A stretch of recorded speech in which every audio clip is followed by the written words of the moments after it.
सर्वप्रथम सर्वांना श्री स्वामी समर्थ.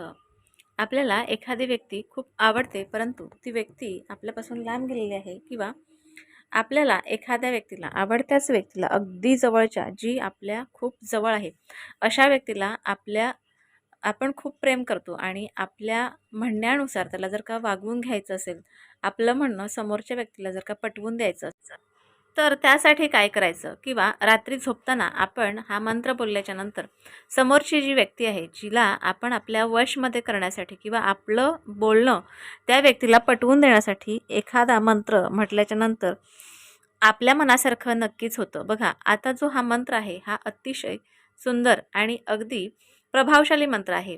काय करायचं? तुम्हाला ज्या व्यक्तीला तुम्हाला तुमच्या जवळ आकर्षित करून घ्यायचं आहे किंवा तुमचं म्हणणं पटवून द्यायचं आहे, अशा व्यक्तीचं एका पांढऱ्या रंगाच्या, अगदी पूर्ण पांढरा रंग असेल, असं पांढरं कागद, काही लिहिलेलं नसेल, अशा पांढऱ्या रंगाच्या कागदावर तुम्हाला लाल रंगाच्या इंकच्या पेनाने, लाल इंक असतं त्या पेनाने तुम्हाला त्या व्यक्तीचं नाव लिहायचं आहे.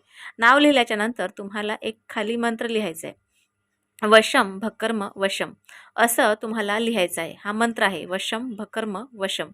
हा मंत्र लिहायचा आणि त्यानंतर हा जो कागद आहे, हा घडी करायचा, आपल्या हातात ठेवायचा आणि त्यानंतर तुम्हाला 4 वेळेला हा मंत्र म्हणायचा आहे. वशम भकर्म वशम, वशम भकर्म वशम असं तुम्हाला मंत्र म्हणायचं. 4 वेळा त्या व्यक्तीचं नाव घ्यायचा. त्यानंतर घडी केलेला जो कागद आहे, तो कागद आपण जिथे झोपतो त्या उशीच्या खाली जिथे झोपतो त्या उशीच्या खाली बरोबर घडी केलेला कागद ठेवायचा.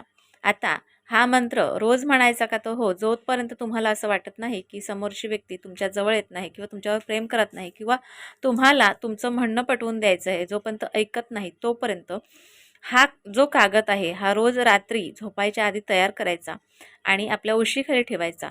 प्रत्येक दिवशी सकाळी उठल्यानंतर रात्री जो बनवलेला कागद आहे, तो सकाळी उठायचं आणि एखाद्या मेणबत्तीवर वगैरे जाळायचा आणि रोजच्या रोज हा उपाय करायचा. जोपर्यंत ही व्यक्ती तुमच्या जवळ येत नाही किंवा तुमचं म्हणणं ऐकून घेत नाही, तुमच्याकडे आकर्षित होत नाही, तोपर्यंत रोजच्या रोज हा उपाय करा. हा मंत्र अतिशय सुंदर आहे, परंतु कुठल्याही दिवस हा स्किप करू नका.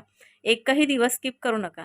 कंटिन्यू रोजच्या रोज हा उपाय करा. ह्याने काय होईल, तर तुमच्या मनात जी काही इच्छा आहे, ही इच्छासुद्धा तुम्ही पॉझिटिव्ह ठेवायला पाहिजे. ना की असं की अरे, हा जो उपाय केला आहे तो ह्याने मला फरक पडेल की नाही किंवा माझ्या मनाचं होईल की नाही, असा विचार न करता फक्त होकारार्थी विचार ठेवा. होकारार्थी तुम्ही विचार केल्याच्या नंतर तुम्ही जे काही विचार करता तेच तुम्हाला तुमच्या इच्छा पूर्ण करण्यासाठी तेच विचार तुम्हाला मदत करतील. बघा, आता काय करायचं? आता हा उपाय जो आहे, हा तुम्ही कधीही करू शकता. तुम्हाला सुतक, स्वेर, विटाळ असं काहीही कुठलाही दिवस तुम्ही पाळायचा नाही, कारण ह्याच्यात देवांचं काहीच नाही आहे. फक्त तुम्हाला स्वतः एखाद्या कागदावर लिहायचं आहे, त्यानंतर तुम्हाला हा उपाय करायचा आहे. त्यामुळे अगदी ज्या वेळेला रात्री झोपणार त्याच्या 5 मिनिटे आधी हा उपाय करायचा, त्यानंतर झोपून जायचं. आणि काहीही कसेही उपाय करा किंवा काहीही करा, परंतु कर्म आणि कष्ट खूप महत्त्वाचे आहेत. त्यामुळे तुम्ही एखाद्या व्यक्तीवर प्रेम करता, ती व्यक्ती तुमच्याजवळ आकर्षित व्हायला पाहिजे, परंतु तुम्ही सुद्धा काहीतरी प्रयत्न करा. जर तुम्ही काही कारणास्तव लांब झाले असतील, तर तुम्ही एक पाऊल पुढे व्हा. समोरच्या व्यक्तीला समजण्याचा थोडासा विचार करा की आपण समजून घेऊया. आणि बघा, ह्या सगळ्या गोष्टी तुम्ही व्यवस्थित करतील त्यावेळेला लगेच समोरची व्यक्ती तुमच्या जवळ येईल. तुमच्या म्हणण्यात जे काही आहे, तुम्हाला जे काही म्हणायचं आहे ते ऐकण्याचा आणि ते तुमच्या मनासारखं वागण्याचा नक्कीच प्रयत्न करेल. आता हा छोटासा व्हिडिओ ज्यांना कोणाला हवा असेल त्यांना नक्कीच व्हॉट्सअपला जाऊन शेअर करा. तुम्हाला कसा वाटला मला नक्की कळवा आणि व्हिडिओ आवडल्यास लाईक, शेअर, सबस्क्राईब मात्र जरूर करा. पुन्हा भेटूया अशाच एका नवीन व्हिडिओसोबत, नवीन विषयासोबत. तोपर्यंत सर्वांना श्री स्वामी समर्थ.